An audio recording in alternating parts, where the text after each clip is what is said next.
जय श्री राम। प्यारे भक्तों, हम सुन रहे हैं तुलसीदास जी कृत रामायण अयोध्या कांड, जिसमें आज हम सुनेंगे राम वाल्मीकि संवाद, राम का चित्रकूट पधारना और देवताओं द्वारा राम की पर्णशाला, कोल किरातों द्वारा राम का स्वागत। तो आइए सुनते हैं। तुलसीदास जी कहते हैं कि और जो इन सारी बातों का एकमात्र फल यह मांगते हो कि श्री रामचंद्र जी के चरणों में एकमात्र प्रीति हो, उनके मन मंदिर में सीता और दोनों रघुवंश कुमार वास कीजिए, जिनके हृदय में काम, क्रोध, मान, लोभ, मोह, शांति, प्रेम, द्रोह, कपट, दम्भ और माया नहीं है। हे श्री रघुनाथ जी, उनके हृदय में वास कीजिए। जो सबको प्यारे, हित करने वाले और जिसको सुख दुख, प्रशंसा और गाली भी समान होवे, जो सोच विचार कर सच्ची बात कहते हो, जिसको जागते सोते केवल आपकी ही शरण हो, आपको छोड़ जिसको दूसरी गति ना हो, हे रामचंद्र जी, आप उसी के हृदय में वास कीजिए। जो पराई स्त्री को माता के समान समझता हो और पराये धन को बड़ा विष जानता हो, जो पराई संपत्ति को देखकर प्रसन्न हो और जो पराया दुख देखकर दुखी हो, हे श्री रामचंद्र जी, जिनको आप प्राण के समान प्यारे हो, उनका हृदय आपका सुंदर घर होवे। हे श्री रामचंद्र जी, जिनके लिए सखा, पिता, माता और गुरु सब कुछ आप ही हैं, उनके मन मंदिर में सीता सहित दोनों भाई वास करें। जो अवगुण को त्याग कर सबके गुणों को ही ग्रहण करते हैं, जो गो ब्राह्मण के लिए संकट सह लेते हैं, जिनकी गणना नीति निपुण में है, उनके ही मन में आपका उत्तम घर हो। जो लोग शुभ कर्म तो आपका और अशुभ अपना समझते हो और जिन्हें सब प्रकार से आप ही का भरोसा हो, हे श्री रामचंद्र जी, उनके ही हृदय में आप जानकी सहित बसिए। जो जाति पाति, धन, धर्म और बढ़ाई व प्यारा कुटुंब और घर सबको छोड़कर केवल आप ही से लो लगाता हो, हे रामचंद्र जी, तुम उसी के हृदय में वास करो। जिनके लिए स्वर्ग, नरक और मुक्ति भी एक समान हो और जो सब जगह आप ही को धनुष बाण लिए हुए देखता हो, जो आपका ही सेवक हो, हे श्री रामचंद्र जी, तुम उसके हृदय में वास करो। जिसे कभी कुछ नहीं चाहिए और जो आपसे ही स्वाभाविक स्नेह रखता हो, हे राम, आप उसके ही हृदय में वास सर्वदा वास करें, यही आपका घर है। इस प्रकार मुनि श्रेष्ठ वाल्मीकि जी ने रहने के लिए स्थान दिखाया तो श्री रामचंद्र जी को बहुत अच्छा लगा। तब मुनि ने कहा, हे सूर्यवंश के नायक, अब मैं समयानुसार सुख देने वाला आश्रम बताता हूँ। आप चित्रकूट पहाड़ पर निवास कीजिए, वहाँ आपको सब प्रकार की सुविधा होगी। वह पर्वत और वन बहुत ही सुहावना है। उसमें हाथी, सिंह आदि बैर छोड़कर विहार किया करते हैं। वहाँ एक पवित्र नदी है, पुराणों में जिसका वर्णन है, जिसे अनुसुईया जी अपने तप के बल से लाई हैं। वह गंगा जी की धारा है, जो सब पाप रूपी बच्चों को खाने के लिए डाकिनी है। वहाँ अत्रि आदि श्रेष्ठ मुनि बसते हैं। वे योग जप द्वारा अपने शरीर को कसते हैं। हे राम, आप चलकर सबका परिश्रम सफल करिए और पर्वतों में श्रेष्ठ चित्रकूट पर्वत को गौरव दीजिए। महामुनि वाल्मीकि जी ने चित्रकूट की अत्यधिक महिमा गाकर कही। तब सीता सहित दोनों भाइयों ने आकर सरितवर मंदाकिनी में स्नान किया। रामचंद्र जी ने कहा कि हे लक्ष्मण, यह घाट अच्छा है, अब कहीं ठहरने का प्रबंध करो। लक्ष्मण जी ने पयस्विनी नदी के उत्तर तट को देखा कि नाला धनुष के समान चारों दिशाओं में घूमा हुआ है। लक्ष्मण जी ने कहा कि इस धनुषाकार घूमे हुआ नाला रूपी धनुष की प्रत्यंचा नदी मंदाकिनी है। शम, दम और दान ही बाग हैं, जो कलयुग में फल देने वाले पाप जैसे बहुत से पशुओं को मार देता है। ऐसा कहकर लक्ष्मण जी ने स्थान दिखलाया, तो स्थान देखकर राम जी ने सुख पाया। देवताओं ने जब सुना कि राम जी यहाँ रह गए, तो इंद्र को अपना प्रधान बना चित्रकूट को चले।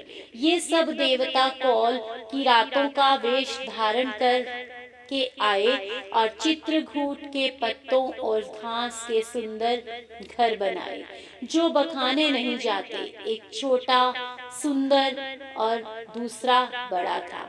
लक्ष्मण और सीता सहित श्री रामचंद्र जी पत्ते और घास की सुंदर कुटी में शोभा पा रहे हैं, मानो साक्षात कामदेव ही मुनि का वेश धारण किए रति और बसंत सहित सुशोभित हों। देवता, नाग, किन्नर और दिक्पाल जब चित्रकूट में आए, तो श्री रामचंद्र जी ने सबको प्रणाम किया।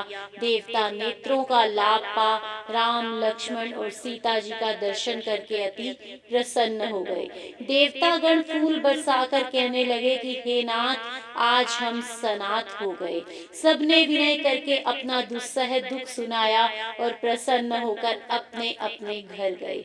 चित्रकूट पर्वत पर श्री रामचंद्र जी बसे हैं, यह समाचार सुनकर मुनि लोग देखने के लिए आए। तब मुनि मंडल को प्रसन्न होकर आते देख रघुवंश में चंद्रमा तुल्य राम जी ने उन्हें प्रणाम किया। मुनिगण श्री रामचंद्र जी को हृदय लगाते और आशीर्वाद देते हैं। सब लोग सीता, लक्ष्मण और श्री राम जी की छवि को देखते हैं और अपने संपूर्ण साधनों को सफल समझते हैं। यथोचित सम्मान करके श्री राम जी ने मुनियों को विदा किया और वे लोग अपने अपने आश्रमों में निर्भय होकर योग, जप, यज्ञ और तप करने लगे। वह जहाँ श्री रामचंद्र जी के आने का समाचार कोल और किरातों ने पाया, तो इतने प्रसन्न होकर चले कि मानो दरिद्र सोना लूटने जा रहे हों। उनमें जिन्होंने दोनों भाइयों को देखा था, उनसे दूर राह चलते जन भी पूछते हैं। इस प्रकार श्री रामचंद्र जी की निकाई कहते सुनते उन सब ने आकर श्री राम जी को देखा। वे लोग आगे उपहार रखकर प्रणाम करते और श्री रामचंद्र जी को प्रेम से देखते हैं।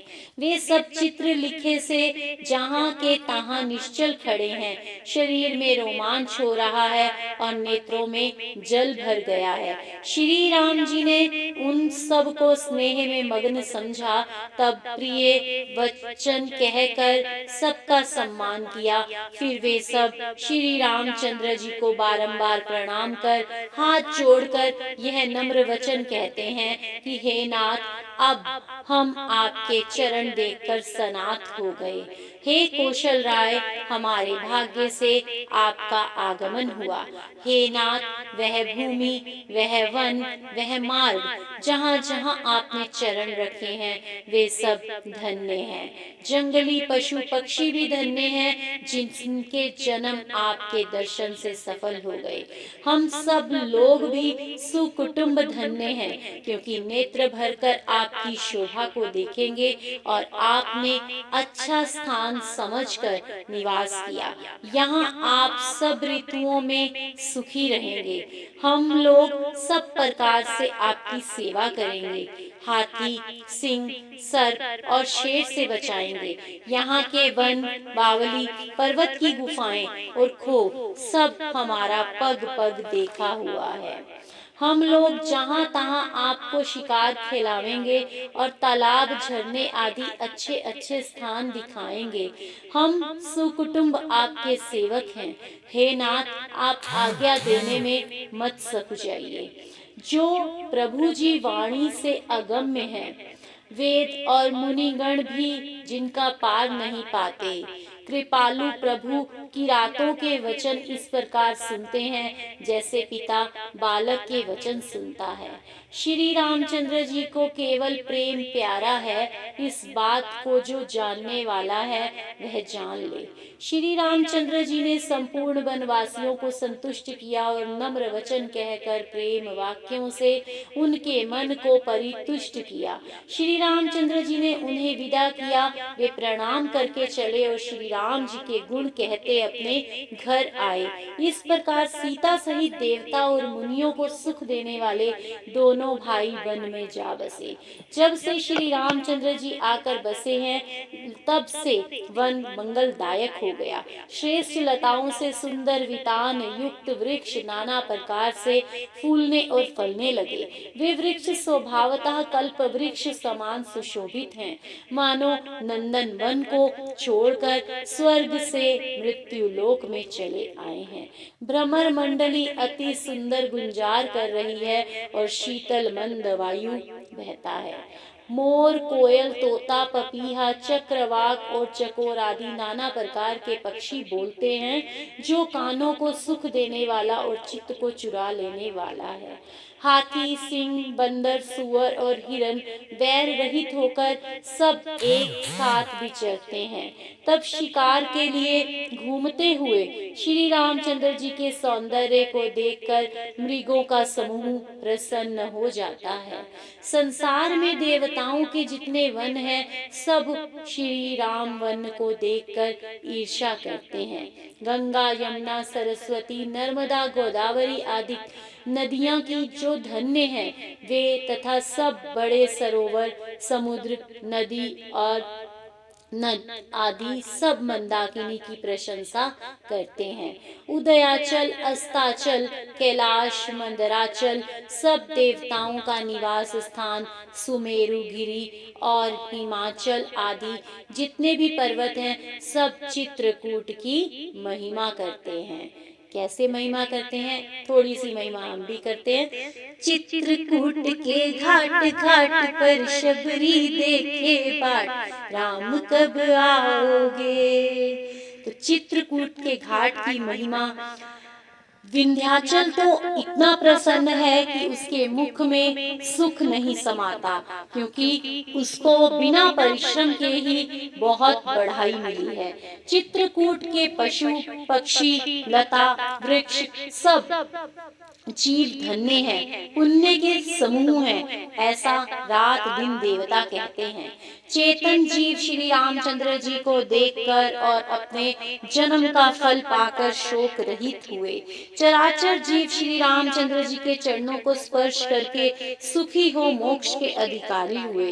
वह वन और पर्वत स्वभावतः सुहावने, मंगलमय और अत्यधिक पवित्र हैं, जिनकी महिमा किस प्रकार से कही जा सकती है, जहाँ स्वयं सुख सागर श्री रामचंद्र जी ने ही निवास किया था। जिस वन में सीता, श्री राम और लक्ष्मण क्षीर सागर और अयोध्या को त्याग कर वहां आकर निवास किए, उस वन की शोभा यदि 1,00,000 शेष नाग हो तो भी नहीं कह सकते।